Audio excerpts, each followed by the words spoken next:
Հայաստանը կնեց ինչու գնաց այդ որ ասում եք փաստաթուղթի իրավական ուժ ունի Հայաստանի սեղանի շուրջ չի սեղանի տակա ինչու գնաց որպեսի պատերազմ Հայաստանը չգնաց մենք այսօր Հայաստանի շահի պաշտպանության մասին չենք կարող խոսել այն պարագայում երբ որ այդ բոլոր բանակցություններում Հայաստանը ներկայացնողը կա բայց Հայաստանը չկա Սա մենք պիտի հասկանանք Հայաստանի ժողովուրդը դե չկա կա Հայաստանը ներկայացնող մի վարչապետ որը բնականաբար իր խնդիրն է լուծում, իր իշխանություն պահպանելու հարցն է լուծում։ Երբ որ այդ տեսակետից նայում, ամեն ինչ տրամաբանական է դառնում։ Բնականաբար ինքը ուզում է իր իշխանությունները պահպանի եւ դա միայն մի ձևով կարող անել, ստանալ այս ձևի գովասանքներ տարբեր կողմերից, սա փորձել օգտագործել նախընտրական իր քարոզչության մեջ եւ ժողովրդին հերթական անգամ խաբել, համոզել, որ ինքը մեծ դարակազմիկ հարցեր լուծել խաղաղություն է բերել։ 21 թվին էլ է, չէ՞, նույն բաներն ասում, իբրև մենք ենք գալի պատերազմ բերում, ինքը եկել է խաղաղություն է բերում, տեսանք ինչ բերեց։ 21-ից հետո ամեն տարի զիջելով եկել ենք, նայեք մինչև 25-26 թիվն էլ հիմա հերթական բաներ եք տեսնենք։ Այսինքն խաղաղություն ասածը հերթական փուչիկն էր, որը մենք ճիշտ չգնահատելով մեր ժողովուրդը, իդեպ 21 թվին նորից ձայն տվեց այս իշխանությունների։ Հիմա ինքը նույն այդ պրյոմը, այս հնարքը նորից ուզում է իրականացնի։ Տեսել է, որ հեշտ խաբվող ինչ-որ մի հասարակություն է ձևավորվել, որին կարելի է այսպեսի մատուցել նման գաղափարներ, այսպես խաղաղության, գեղեցիկ խոսքեր եւ այլ, հերթական անգամ մի քանի ամիս է մնացել, այս ընթացքում էլ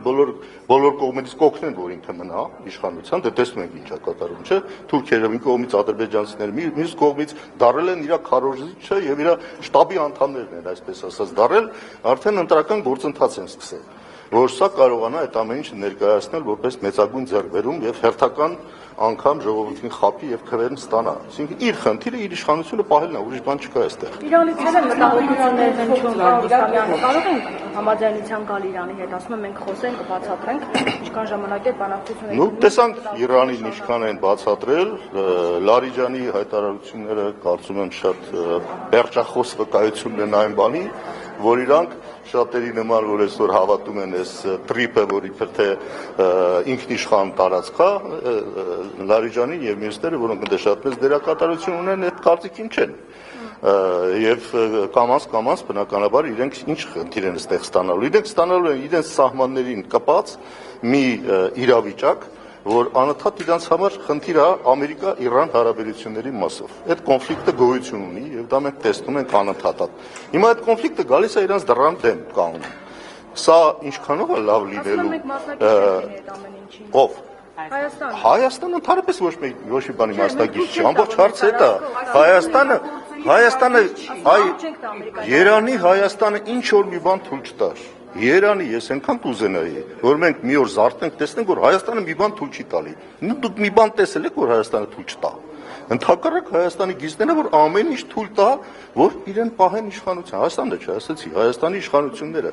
Հայաստանի իշխանությունների համար անգամ Հայաստանի տարածքային ամբողջականությունը կարևոր չի։ Իրան պետք է մի տարածք մնա, որտեղ իրանք իշխանություն ունենան։ Էսա։